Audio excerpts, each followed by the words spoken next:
Can I talk to you now about another much publicized aspect of your life, which is the sort of political views that you hold? I'd like to particularly ask you as well, because it's related to the film industry, about that period in your career in Hollywood when you were to the forefront of the people who were blacklisting the alleged communist members of well, that's not a true statement. Well, we were not blacklisting. Well, you were. They were. They were blacklisting. We didn't name anybody. We stayed completely out of it and said, "We are Americans." Anybody that wanted to join us was fine.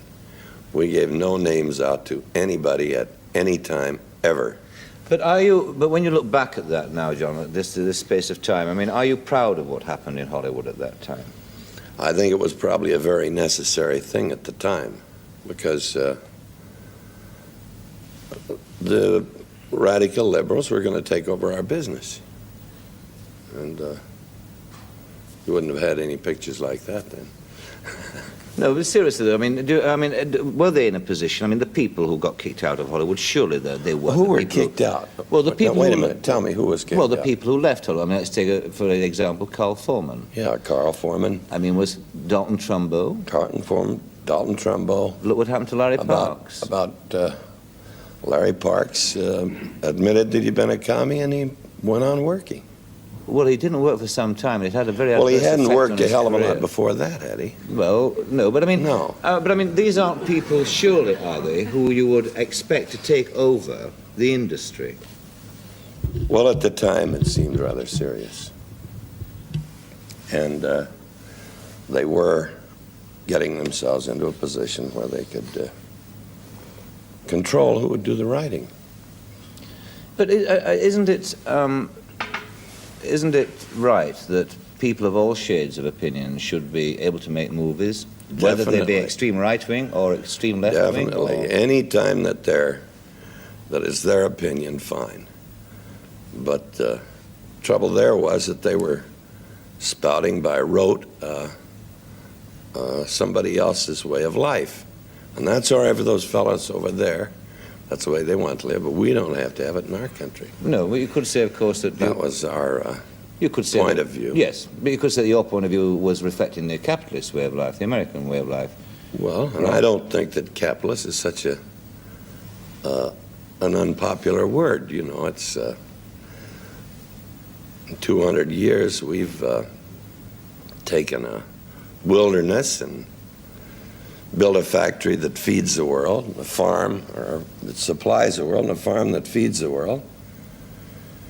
And we've been doing our best to help everybody out that we can. So I think it's a pretty good way of living. I read an interview that you gave, John, in which you said you objected to High Noon, to the film itself. You said it was un-American. I saw that film, and I guess a lot of people here in this audience would have seen that film, and I, for the life of me, can't see what's un-American about it. Well, a whole city of people that have come across the plains and suffered all kinds of hardships are suddenly afraid to help out a sheriff because 3 men are coming into town that are tough. Now he goes to them and pleads them, and he goes into the church, and for some reason the women are all sitting on one side of the church and the men are sitting all on the other side of the church, and he pleads his case. And the men say, no, no, no, and the women get up and say, you're yellow, you're cowards. I don't think that ever happens in the United States. Then at the end of the picture, he took the United States Marshal badge, threw it down, stepped on it, and walked off. I think those things are just a little bit un-American. Really? Yeah. It's amazing, you see, because, I mean, I've seen that film not once, but 4 or 5 times. Well, you saw those things. Do they strike you as being they strike me as being a true picture of the pioneer West? No, but... Or a picture of what Carl Foreman or somebody would like to give our children the impression. No, but I mean, similarly, I'm sure that a lot of the movies that have been made about the West that you would approve of were similarly not a true picture of the of the West, nor of American society. I mean, I just took it to be, a dramatic exposition of something or another, certainly not a knock at the American way of life. And I'm amazed that, when I read it in the research, I thought, my God, it's extraordinary. Ultra-reaction. Well, actually, you must realize what was going on at that time in our business. Well, I was going to ask... There was a heated thing going on. They were...